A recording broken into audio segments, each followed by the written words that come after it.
Hello student, एक बार फिर से आप सभी का आपके अपने यूट्यूब चैनल SPS फैमिली पर स्वागत है।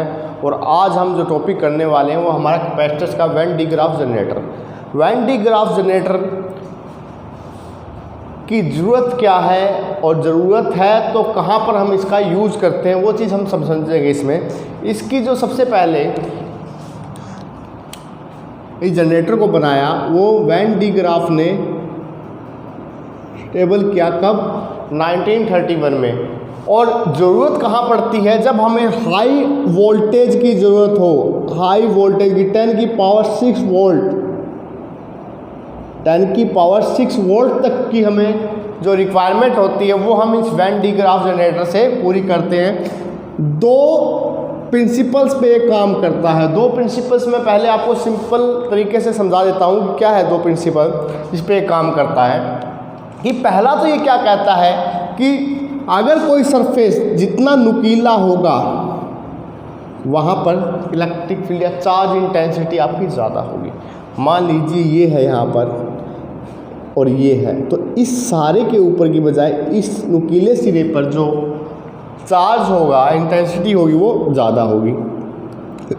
क्यों? क्योंकि अगर मैं यहाँ से सपोज करूँ तो इसकी रेडियस कम है और ये रेडियस ज़्यादा है, तो रेडियस पे डिपेंड करेगा। चार्ज डेंसिटी जो होगी इस सिरे की ज़्यादा होगी एज कंपेयर टू इस पे। और कैसे होती है वो भी अभी आपको बता देता हूँ। कि आपने मान लीजिए एक गोला लिया, एक सरफेस लिया, आपने एक स्फेयर लिया है और उसके अंदर आपने उसको चार्ज किया है, आपने गोले को चार्ज किया है। तो अगर मैं बात करूँ कि आपसे कि गोले के अंदर पोटेंशियल क्या होगा, V, तो V बताओगे आप 1/4 pi epsilon naught Q by, मान लीजिए R उसकी रेडियस है, Q आपने उसको चार्ज दिया, तो यही आएगा। गोले के अंदर जो पोटेंशियल आएगा वो आएगा 1/4 pi epsilon naught Q by R, यही आएगा। अगर मैं यहाँ से Q की वैल्यू निकालना चाहूँ तो Q की वैल्यू क्या हो जाएगी? 4 पाई एप्सिलॉन नॉट RV, ये आपकी Q की वैल्यू आ गई। मैंने इस वैल्यू को निकाल कर रख लिया separate.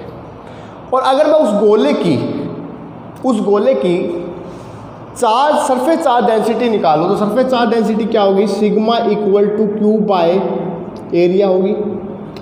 Sigma equal to Q by A हो गया। और ये A क्या होगा? A होगा आपका Q by 4 pi F R square. क्या यही एरिया होता है? एरिया कितना हुआ? Q by 4 pi R square. और यहाँ से अगर मैं Q की वैल्यू ये पुट कर दूँ इसके अंदर तो sigma equal to 4 pi epsilon naught R V, यही आई थी, अपॉन में 4 पाई आर स्क्वायर। ठीक है, 4 पाई से 4 पाई कट, R से R कट, तो आपकी sigma equal to epsilon naught V by R square, R आ गई। तो यहाँ से जो वैल्यू आई आपकी epsilon naught V by R value आ गई। तो मैं बोल सकता हूँ कि charge density directly proportional to R। तो यहाँ से 1/R। यहाँ से हम क्या समझेंगे? यहाँ से समझेंगे कि अगर R आपकी ज़्यादा होगी, R आपकी ज़्यादा होगी तो चार्ज डेंसिटी उतनी ही कम होगी, और अगर R कम होगी तो चार्ज डेंसिटी उतनी आपकी ज़्यादा होगी। तो यही चीज़, यही प्रिंसिपल पे काम करता है कि जहाँ पर नुकीले सिरे होंगे वहाँ पर आपकी चार्ज डेंसिटी ज़्यादा होगी। नुकीले सिरों पर चार्ज डेंसिटी हमेशा आपकी ज़्यादा होगी और वही काम करेगा वेन डी ग्राफ जनरेटर के अंदर। यही प्रिंसिपल हम वेन डी ग्राफ जनरेटर के अंदर यूज करेंगे। उसके बाद जो नेक्स्ट है, दूसरा जो है वो क्या कहता है? वो कहता है, समझिए पहले सिंपल से तरीके में, कि अगर मैं ये स्पेयर है दो, अगर मान लीजिए मैंने 5 वोल्ट चार्ज इधर दे रखा है, 5 वोल्ट इसको दे रखा है, ठीक है, पोटेंशियल, या आप बोल सकते हो 5 प्लस का चार्ज इसे दिया है और 5 प्लस का 10 चार्ज इसे दिया है, तो ये सारा का सारा चार्ज इस पर डेवलप हो जाएगा, मतलब 15 हो जाएगा। सारा का सारा इस पर डेवलप हो जाएगा। कितना ट्रांसफ़र हो जाएगा? 15। और सेकंड जो प्रिंसिपल है वो इसी पे काम करता है। सेकंड प्रिंसिपल समझने के लिए अगर मैं एक स्फेयर मानता हूँ, सेकंड प्रिंसिपल समझने के लिए अगर मैं एक स्फेयर मान लेता हूँ ये स्फेयर बी, और इसी के अंदर एक अलग स्फेयर है जो है आपका ए स्फेयर है, ये ए स्फेयर है, ये स्फेयर बी है, ठीक है। इसकी रेडियस आपकी कैपिटल आर और इसकी रेडियस आपकी स्मॉल आर। इस पे चार्ज आपका क्यू और इस पे चार्ज है, ठीक है, इस पे चार्ज है कैपिटल क्यू, इस पे चार्ज है आपका स्मॉल क्यू। तो समझिए अब क्या होगा, हमने रेडियस मान ली अलग अलग इनकी।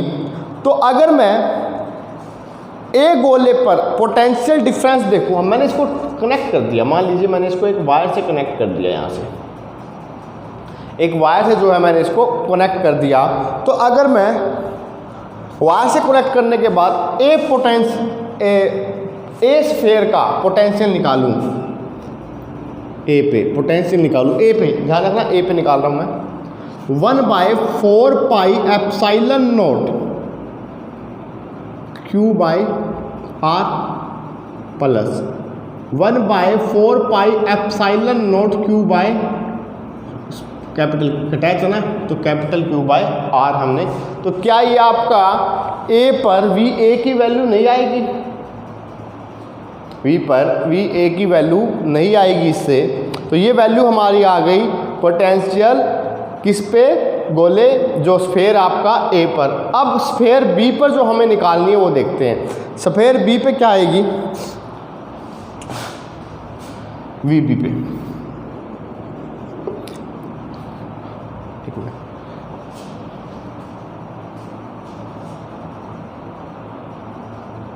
स्फेयर बी पे अगर हम निकालें तो इसके ऊपर कंप्लीटली क्या आएगी, कंप्लीटली आएगी इसके ऊपर 1/4 पाई एप्सिलॉन नॉट, एक तो क्यू बाय आर आएगी आपकी, Q by R plus 1/4 pi epsilon naught Q आपका स्मॉल, इसके कारण क्या आएगी इस पे स्मॉल क्यू, और डिस्टेंस तो आपको इस पे निकाल रहे हो तो कैपिटल आर ही लेनी पड़ेगी। अगर मैं इन दोनों इक्वेशन से, इक्वेशन फर्स्ट इक्वेशन फर्स्ट और इक्वेशन सेकंड से अगर मैं निकालना चाहूँ कि V A minus V B, तो यहाँ से अगर देखिए आप, अगर इसमें से माइनस करेंगे तो ये सारा का सारा पार्ट आपका माइनस हो जाएगा, ये पोर्शन आपका माइनस हो जाएगा और बाहर निकल जाएगा 1/4 पाई एप्सिलॉन नॉट जो बचेगा इसमें से और इसमें से, ये पार्ट बचेगा, ऊपर क्यू भी आपका कॉमन आ जाएगा, तो अंदर बचेगा 1/r माइनस 1/r। ये आपके पास V A minus V B की वैल्यू आ जाएगी यहाँ से कि 1 Q/4 pi epsilon naught bracket 1/r minus 1/ capital R. तो यहाँ से हम एक चीज़ समझ सकते हैं, अगर आप देख रहे हो तो यहाँ से एक चीज़ समझिए कि V A minus V B, क्या ये क्यू पे डिपेंड कर रहा है, क्यू पे ये डिपेंड नहीं कर रहा, क्यू पे ये बिल्कुल भी डिपेंड नहीं कर रहा है। तो आप इसमें बोल सकते हो कि अगर V A capital V B, किस केस में V A minus V B होगा इक्वल ग्रेटर देन 0, ठीक है, और दूसरा जब R is greater than small R होगा तो V A minus V B हमेशा किससे ज़्यादा, हाँ एक कंडीशन क्यू पॉजिटिव होगा, क्यू क्या होगा पॉजिटिव होगा। तो हम कह सकते हैं कि जो V A minus V B है, यदि क्यू पॉजिटिव है, आर अगर ग्रेटर देन स्मॉल आर है और V A greater than V B है, तो V A minus V B क्या होगा 0 होगा। अब चलिए इसका हम यूज़ करते हैं, हमारे वेन डी ग्राफ जनरेटर की कंस्ट्रक्शन बनाते हैं और फिर उसका यूज़ करना सीखते हैं। जो 2 प्रिंसिपल हमने यूज़ किए उसकी सहायता से, तो साथ के साथ आप भी बना लीजिए।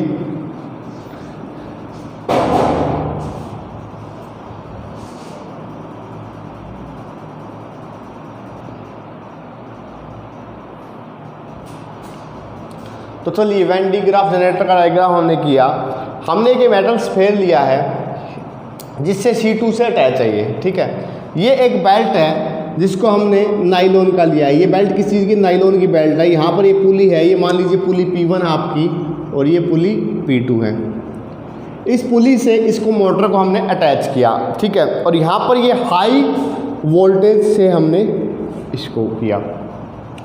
तो ये यहाँ पर क्या किया कि ये नायलॉन की बेल्ट है, इसको हमने मोटर से अटैच कर दिया, और ये आपके दो इंसुलेटेड स्टैंड है, और यहाँ पर ये C2 है। ये स्पेयर जो है सारा का सारा मेटल का है, मेटल स्पेयर है, और यहाँ से ये इंसुलेटेड स्टैंड है जिससे ये इसको ऊपर हमने सेट किया है। अब देखिए हम यहाँ से इसको वोल्टेज देते हैं तो यहाँ से पॉजिटिव चार्ज इसके ऊपर डेवलप होगा, और यहाँ से पॉजिटिव चार्ज इस नायलॉन की बेल्ट पे आएगा, ठीक है। अब क्या हुआ, पॉजिटिव चार्ज जब इस पे आएगा तो इस C2 से क्या होगा, ये न्यूट्रल है, मान लीजिए न्यूट्रल है, तो यहाँ से नेगेटिव चार्ज इसकी तरफ आएगा यहाँ पर, और पॉजिटिव चार्ज इधर इकट्ठा होगा, एक तरफ पुश होगा पॉजिटिव चार्ज, और पॉजिटिव चार्ज यहाँ से इकट्ठा होता होता इस मेटल के स्फेयर पर इकट्ठा हो जाएगा। जैसे ही ये मोटर चलाएंगे तो ये यहाँ से ट्रांसफर होता है, यहाँ पर आया, यहाँ से इसने नेगेटिव चार्ज को अपनी तरफ खींचा, और नेगेटिव चार्ज को जब अपनी तरफ खींचा तो ये क्या किया इसने कि पॉजिटिव चार्ज एक साइड होकर यहाँ से किस पे आ गया, मेटल स्फेयर पे आ गया।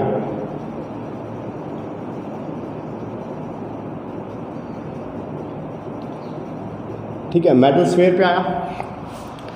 अब ये प्रोसेस चलता रहेगा ऐसे ही। जब इसका पॉजिटिव चार्ज इस मेटल स्फेयर पे आ गया और फिर फर्दर ये नेगेटिव चार्ज इस पॉजिटिव चार्ज को न्यूट्रल कर देगा, न्यूट्रल करके फिर ये न्यूट्रल हो गया, बेल्ट इधर से आएगी, फिर दोबारा से ही प्रोसेस होगा, यहाँ से फिर पॉजिटिव चार्ज होगी, फिर प्रोसेस होगा, यहाँ से पॉजिटिव चार्ज स्फेयर पे आएगा और यहाँ से न्यूट्रल होकर फिर यहाँ पर आ जाएगा, फिर दोबारा से, तो ये प्रोसेस चलता रहेगा और हाई अमाउंट में जो है आपका पॉजिटिव चार्ज इस स्फेयर के ऊपर इकट्ठा हो जाएगा।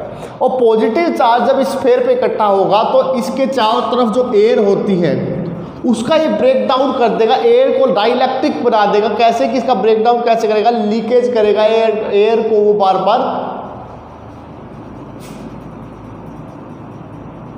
डाइलेक्ट्रिक में बदलेगा। तो उसके लिए हम क्या करते हैं, उसके लिए मैंने आपको बताया था कि डाइलेक्ट्रिक कैसे बनाया जाता है। एयर एक इंसुलेटर है, तो उसके लिए हम इसे एक बॉक्स में गैस भर के उसी के अंदर इनबॉक्स कर देते हैं और उसमें हम गैस डाल देते हैं, SF6 गैस डाल लीजिए या कोई और गैस है, और उस गैस का साथ ये रिएक्शन करता रहता है, ठीक है, और जिससे हमें हाई वोल्ट में आपकी जो चार्ज है वो चार्ज मिल जाता है। मेनली इसका वर्क क्या हुआ समझना, तो ये हमें वर्क क्या हुआ, तो ये क्या करता है कि पॉजिटिव चार्ज को एक्सेलरेट करवाता है। मान लीजिए यहाँ पर आपका पॉजिटिव चार्ज है, यहाँ पर ये एक्सेलरेट करवाता है नेगेटिव चार्ज के साथ, इसके आगे ये टकराएगा, एक्सेलरेट करवाता है पॉजिटिव चार्ज को। इसका यूज कहाँ पर होता है, ये यूज करते हैं हम न्यूक्लियर एनर्जी के अंदर। न्यूक्लियर एनर्जी के अंदर हम इसका यूज करते हैं वैन डी ग्राफ जनरेटर का। तो वैन डी ग्राफ जनरेटर का हम यूज कहाँ करते हैं, न्यूक्लियर एनर्जी वाले प्लांट में।